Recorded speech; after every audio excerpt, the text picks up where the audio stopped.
special report deals with solar energy.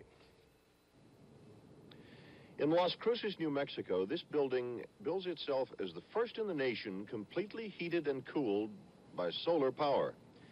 It's the new office building of the state's Department of Agriculture, and it has 330 solar collectors installed on its roof.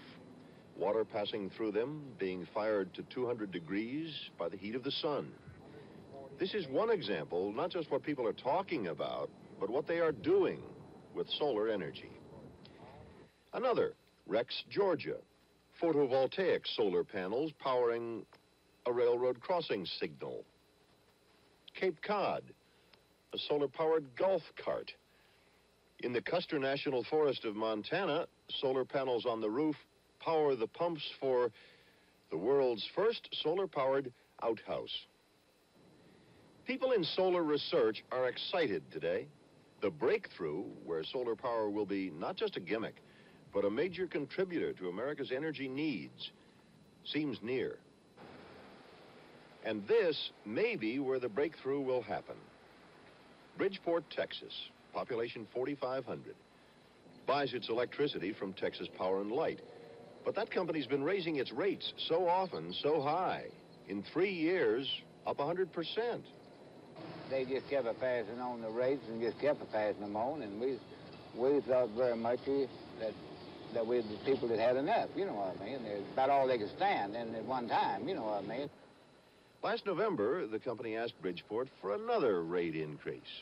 Somebody got to be first, if there's such a thing as being first, in saying no. At Bridgeport City Hall, the city council met. They moved the secretary's desks aside and used this as council chambers. And as they met that night, they decided they were not going to grant the power company its requested increase. The power company said, if you don't, we'll give you 3 years' notice and we'll cut you off. The council said, okay, we'll think of something. Well, in the next few months, they looked at those transformers, and they looked at that sun, and they thought of something. Decided that Bridgeport, Texas would be the first city in the United States, in the world, to be powered by a solar energy power plant. We certainly don't have the technology in Bridgeport, but we've got the desire, the interest, and the dedication to do this. City Manager Brown went out and sold the idea to his people to go it alone, go solar. Companies involved in solar research and eager to have a proving ground are coming to Bridgeport with ideas. They propose a 6-megawatt solar energy plant, say the technology is almost ready. The federal government is helping, will probably give money. A private foundation has offered $2.5 million matching fund. It looks as though by 1978 it could happen. We're totally confident we are going to have a solar generating system in Bridgeport. Checks for $5, $10, $50 come into the city manager's office from all over. We've had a tremendous amount of letters of support telling us to hang in there, stay with them, win your fight. Solar energy can be, and let's develop it. Let's put it to work. Instead of just lighting up our day, let's also light up our house, run our air conditioners, provide lights to learn by. And it's going to start in Bridgeport, Texas. We hope so. It's coming, you know what I mean, and we're going to have to look forward to it, you know what I mean. That's right. Solar City. The breakthrough in solar energy will come somewhere soon. They hope it'll be here. Jack Perkins, NBC News, Bridgeport, Texas. That's it for this evening. Good night for NBC News.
We're going to wind up wasting many legislative days down here sitting on our hands here, driving 200 or 300 miles or however far you have to come and turn around going home.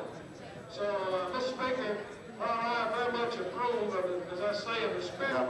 Yes. Mr. Speaker, Ms. Claus, gentlemen of the House, this resolution is, we spent quite some time on it to try to work out something that we thought would express the opinion and the feeling of the majority of members of this House.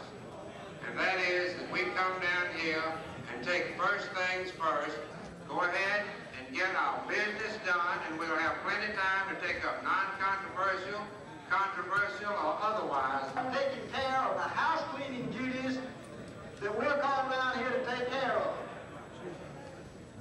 The only thing that this will build is a special order calendar, because when we do get the budget out of the way, then we're going to find ourselves going to the Rules Committee. The committee's function and take under consideration other bills. Yes, this has nothing to do with the function of the committees at all. The committees can go ahead and take the bills that they introduce and take care of working.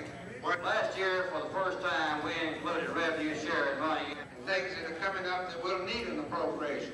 And if we don't get a budget behind us, we have... Should we not include in this after what I'm suggesting is that we should strike the word we're familiar with, be no way to get that. The Alabama legislature will bend the friends of Senator Gifford.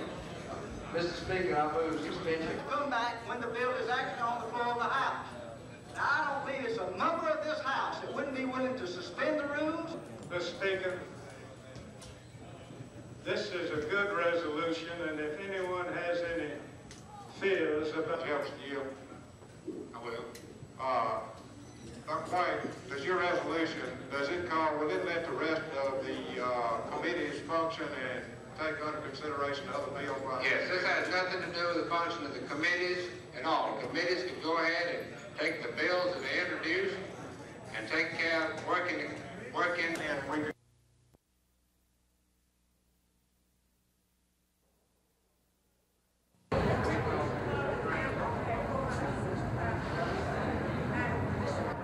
The situation here at Cleveland Avenue has been typical of many Montgomery voting stations today during the hour before the polls close.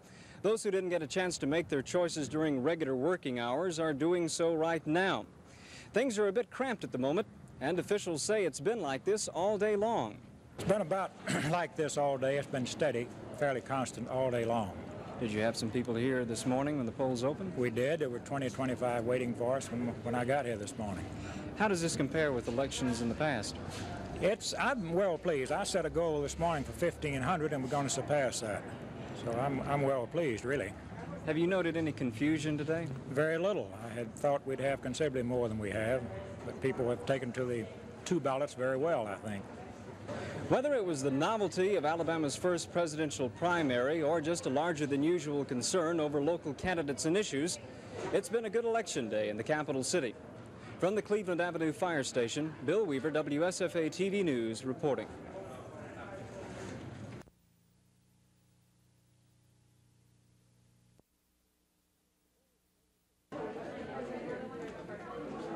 The polls closed at 6 on the dot this evening here at Cloverdale. After that began the slow process of vote counting. Accuracy comes first in a situation like this, which is one reason why you don't hear election results sooner. We talked with one voting official about vote counting. Mr. Pepperman, there's a lot of important information on this table. Of course, that's the vote count for the Cloverdale precinct. What kind of procedure do you go through after the polls close? At the polls close, we first unlock the machine, which on these chute machines means that when we unlock it at the back, it simply shows the vote that each amendment received, that each candidate received for whatever office, both Republican and Democrat. And then it's simply, as you all saw, counted out before people in public, placed into various envelopes such as this, together with the key to the machine, which are locked and sealed and delivered down to the probate office. Officials say that because of the double primary nature of this election, things took a little bit longer, but they still went smoothly. More than just election officials make note of the vote count at places like this. WSFA and other media are on hand so that results can be known this evening. The official tally sheet's headed for the courthouse, where the official count will be made at a later date. From the Cloverdale Community Center, Bill Weaver, WSFA TV News.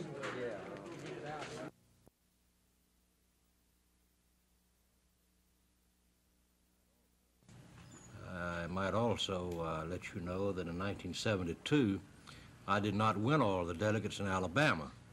So when you in the news media say Wallace has lost delegates in Alabama, well, I lost them in 1972, so that would be nothing significant. I do think it's going to be significant that we're going to add a number of delegates to our total at the present time, which is around 110. Governor, what will Governor Carter have to promise you before you'll release your delegates again? I didn't, What will Governor Carter have to promise you for you to release your delegates to him? well, Governor Carter, no one else has any lock on getting any release of my delegates to them. The primaries are not over. But I look forward to supporting the Democratic Party because I believe the more delegates that I accumulate, we accumulate, the better platform we're going to have. And it's going to take into consideration the matter of national defense, the matter of bureaucracy, the matter of crime, and all of those matters that the average citizen of our country wants to hear more about in the days to come in the campaigns. Governor Wallace, you at one time and on several occasions referred to Jimmy Carter as a warmed-over McGovern. Are you now prepared to accept him as the party's nominee? I'm prepared to accept anyone as a party nominee in the sense that I know those who are going to have the possibility of being nominated are those kind of individuals that can themselves endorse the proper platform.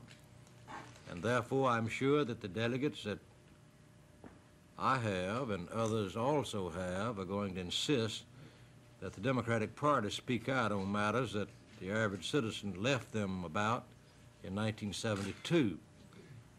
Maybe when we make statements sometimes in the heat of a campaign, like Mr. Carter said he'd never been for me and never expected to be, maybe he was making that in the heat of a campaign when he knows that he recommended me for the vice presidency in 1972.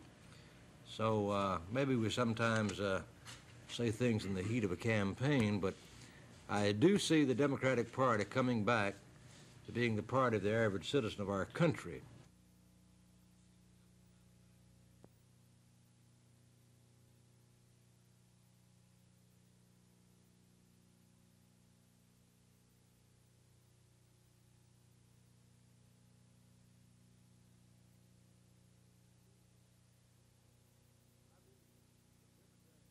I believe that the Democratic nominee, I'm not going to say George Wallace, Jimmy Carter, Jerry Brown, but I believe the Democratic nominee running on the type of platform that I believe they're going to have will defeat the Republican Party in November.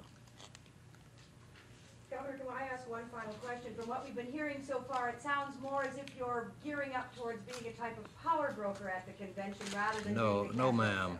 I don't want to be a power broker and will not be a power broker at the convention.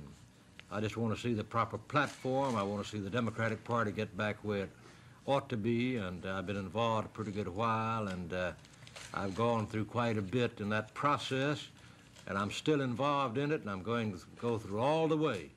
But I want to see the Democratic Party again become the party of the average citizen. And you would be just as happy then, even if you were not the candidate, so long as the platform was to your liking? Well, I would rather be the nominee, but I recognize the obstacles in my path in that regard.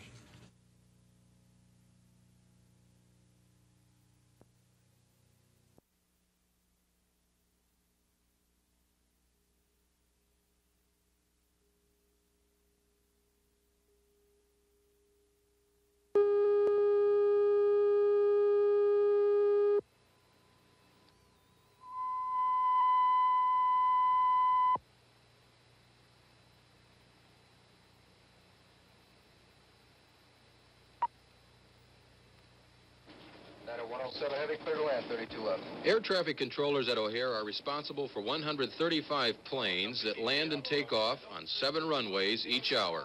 It's a demanding job. Until now, controllers use live flights to learn their trade. Not the best way to learn, since their mistakes could be fatal.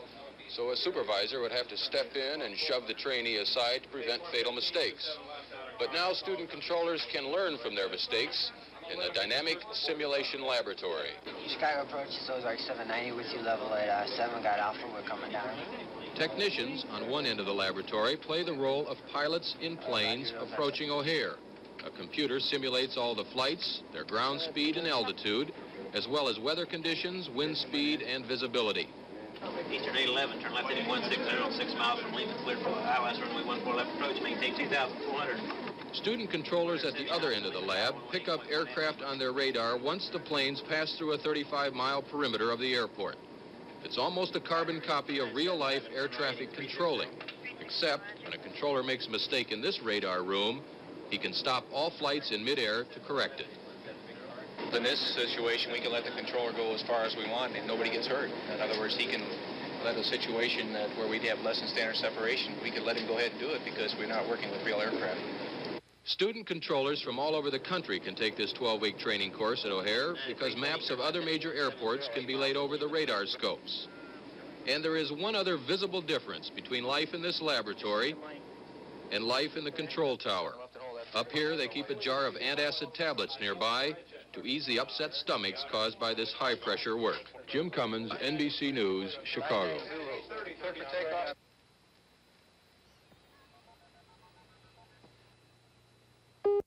The Reverend Sun Myung Moon is a Korean evangelist and businessman. Some of his followers are convinced he is the Messiah.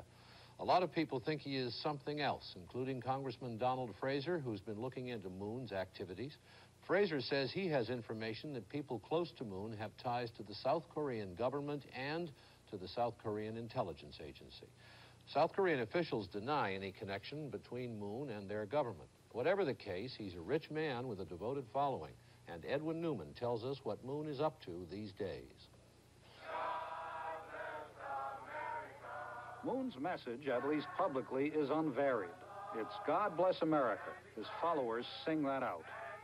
If there's an obligato, it's one world under God. Moon's God. His followers think that maybe Moon himself. The focal point this year for that one world is Yankee Stadium on June 1st. In some cases, Moon's hope competes with other messages. Morning, how are you? The invitations to Yankee Stadium are out. One Moon follower says 600,000 free tickets have been picked up, many times the number Yankee Stadium can hold. We really want you to come. Please. Really don't want. Many people pass the opportunity by, however. And some ask about reports that Moon manufactures rifles for the South Korean Army. No, not a weapons factory, no.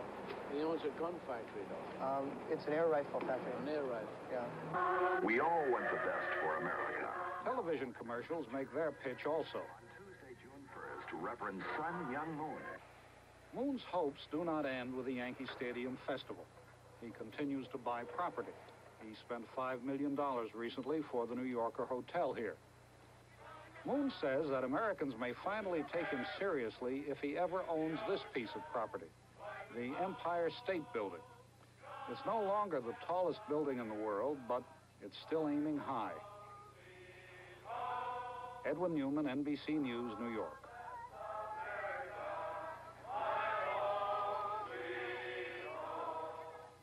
Further downtown on Wall Street, on the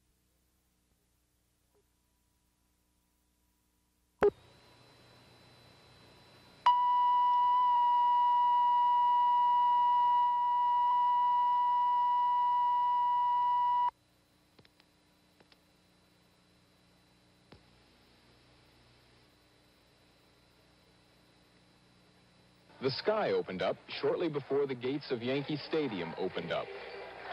But soon the rain stopped and 40,000 persons came to hear Moon, most of them in bright spirits.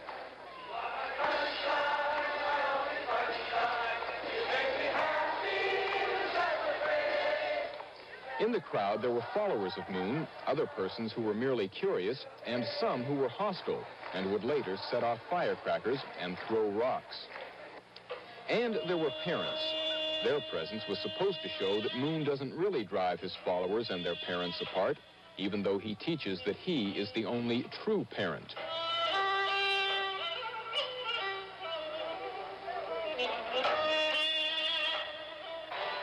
Most of the evening was music, but there was a message. Through an interpreter, Moon said that America was created by God, but is now being overrun by Satan. America is sick, he said, and God has sent him here to be the doctor.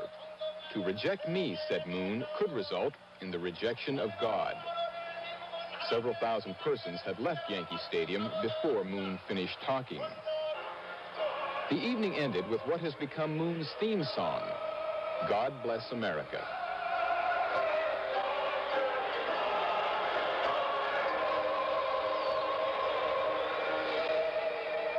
Eric Burns, NBC News, Yankee Stadium.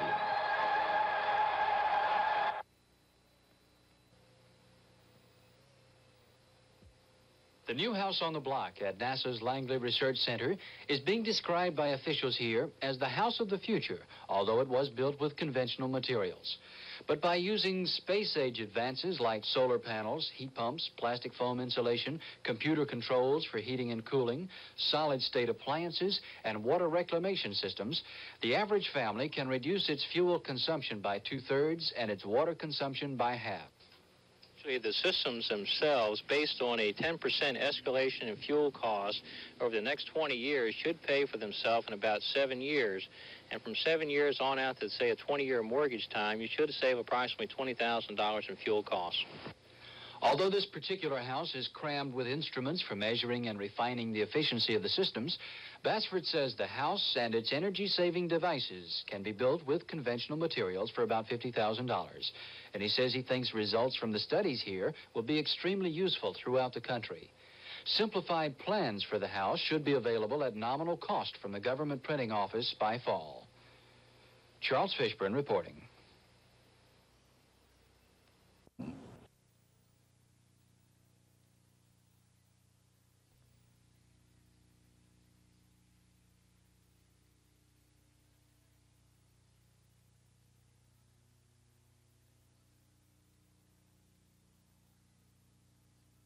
That I've always called politics the king of sports. I was born in it, I lived in it all my life, and I've loved every minute of it. Now I find I've lost my enthusiasm for the campaign. Well, the key phrase is enthusiasm, word, and for the campaign. What is your life going to be like now? Well, he's been in a campaign every 2 years since I've been married to him. So, in a sense, I've been like the congressional wife in that we have had a campaign every 2 years. But, and the presidential campaigns are very demanding. But I expect for the next 2.5 years while we're in the governor's office that I hope and I think that we'll have a little more normal life. And after that 2 years, I understand that there's a possibility you might run for governor. Is that right? I heard about that, too. I don't know. That's purely speculation, though. Well, how do you speculate? Is that a possibility? Well, people just ask me about it. They have ever since I've been married to George, I think mostly because Lurleen was governor, and I think they thought just because she was governor that he would probably run me for governor. But I think there's more talk about him running for the Senate. And like I said, I really, having teenage children, I have to give them first consideration, my husband and my children. So you see your political life as what, being possibly the wife of a senator? I don't know. I wish I knew the answer to that, but I really don't know the answer to that at this time. Well, people have been thinking maybe George would run me for governor. Does George run you at all? Well, no, but I do consult him about most everything I do. I don't, I think most of us finally make the decisions that we want to make. And if I decided to do a thing, but out of consideration, when you live in a marriage and a partnership, I think that each partner is obligated in a sense to confer with the other partner, or at least inform them about the things they plan to do. So I suppose you know, it's a mutual thing that you have to take stock of the whole family.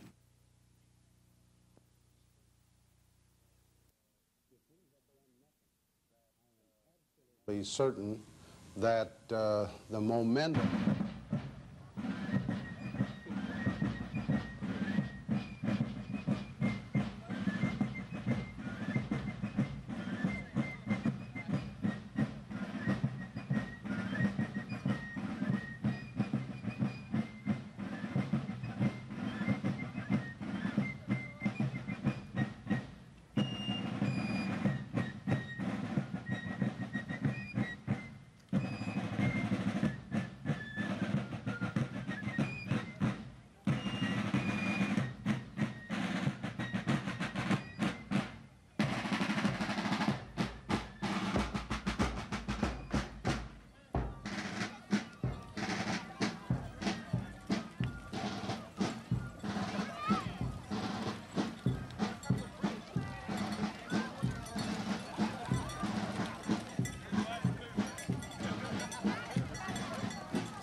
cities, its streets, from its ghettos and from its wealthy, affluent neighborhoods. Today we answer that question. On steady goes the stars. America, America, God shed His grace on thee. If I can trip somebody with a word of song, if I can show somebody his traveling wrong.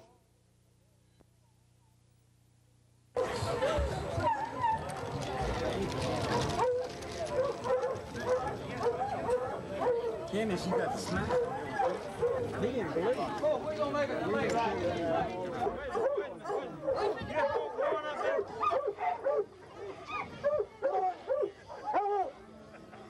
Smile, man.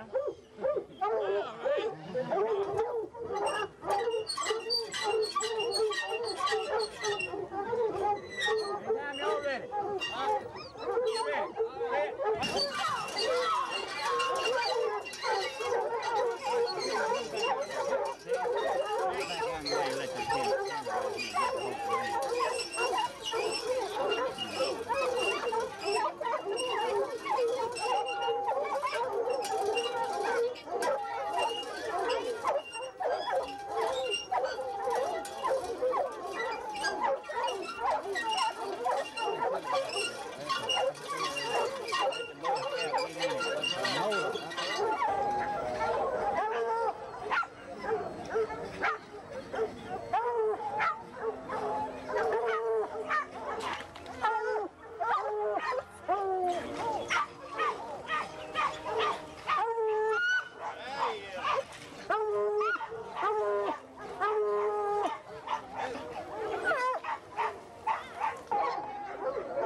That means the first dog that gets across can win a prize, but the first one to actually get over the tree and bark with bark of its tree.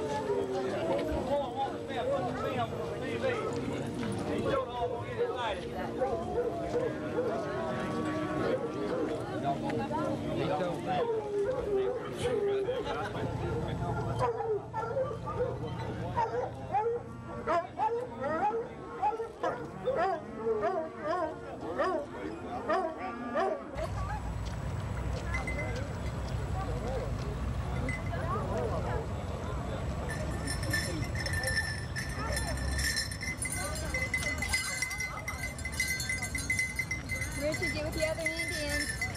Richard, get with the Indians.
Come on, come on.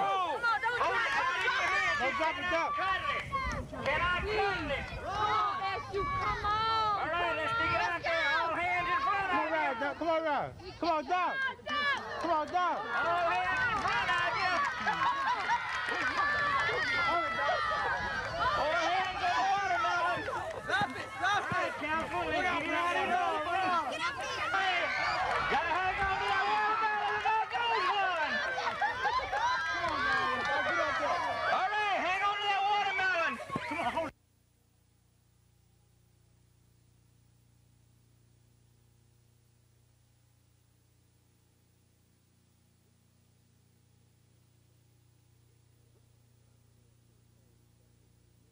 This 99-year-old church holds special significance for a lot of people in Montgomery and the world. It is a church where Martin Luther King was pastor while he led the modern civil rights movement.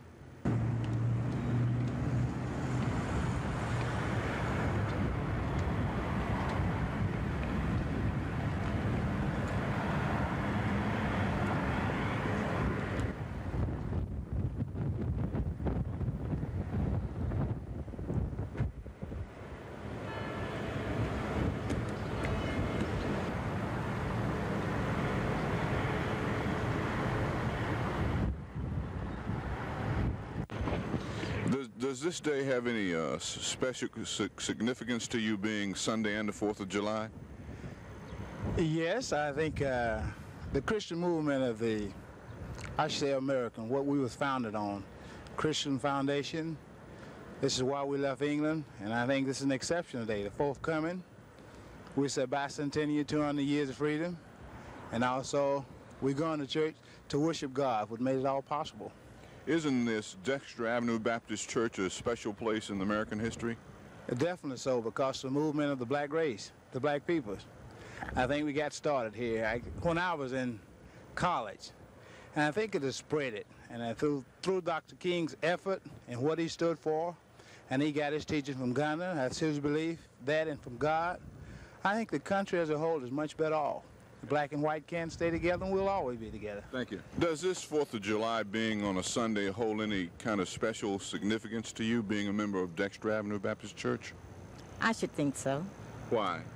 Because it has a historical background, and for the simple reason that the late Dr. Martin Luther King once pastored this church, and it has so many significant factors to me. Of course, I wouldn't dare try to enumerate them. I'm just a member. Do you remember Dr. King when he was here?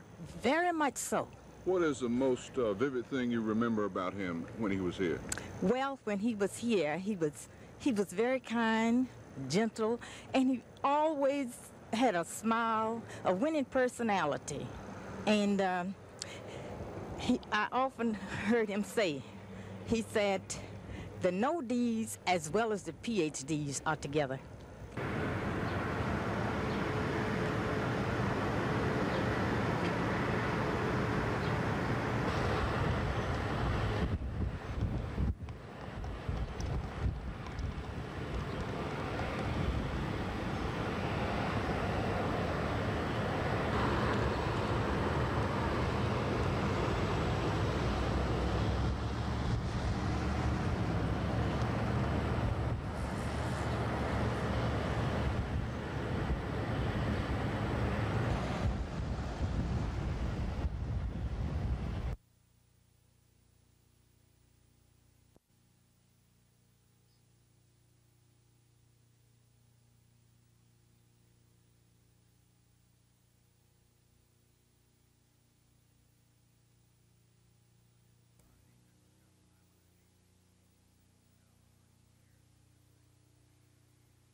It has a forward velocity of approximately 28 miles per hour, and he can vary his rate of descent to falling out of the sky like crazy to 0.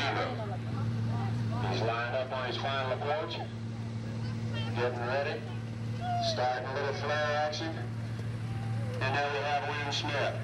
Nice one. Getting pretty close, and Jay Gorin.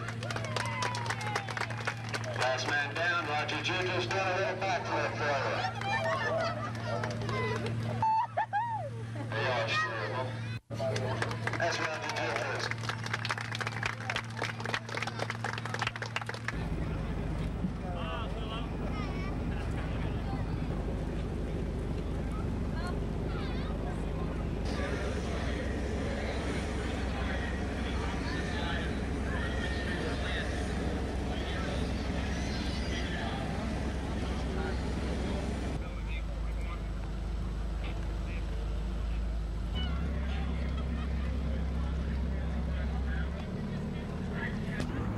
So despite the inclement weather, the last day of the bicentennial celebration in the Montgomery area has been an apparent success.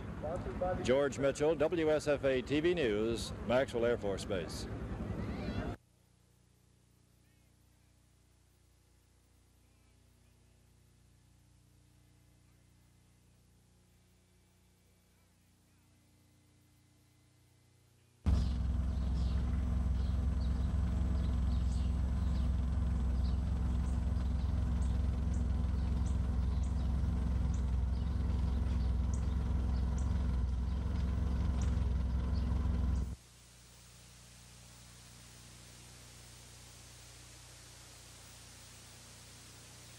The major problem in District 4 that most of District 4 is not owned by the people who live in it, is owned by persons who live away.